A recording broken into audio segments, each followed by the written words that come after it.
У мусульман Крыма заберут 7 гектаров земли на кладбище Абдал. Новости с таким заголовком появились в крымских СМИ в начале ноября. Якобы на христианской части Абдала заканчиваются места для захоронения. Всего осталось около 300 мест. Поэтому от мусульманской части кладбища хотят отделить 7 гектаров.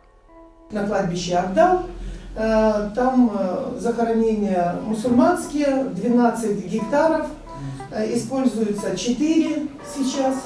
И мы хотели бы в районе 7 гектаров отделить под захоронения православные, и в дальнейшем, конечно, возместить вам это количество на другом участке.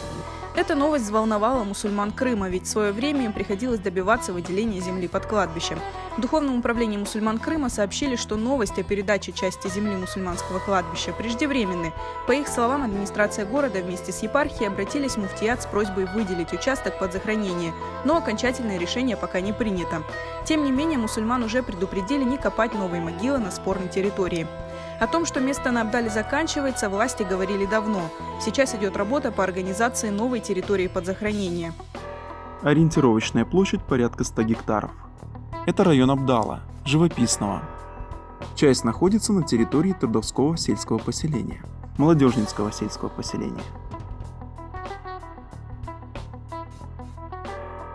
Но этот процесс не быстрый. Территория будущего кладбища находится в частной собственности, ее нужно выкупить. Кроме того, проводится санитарно-эпидемиологический анализ территории.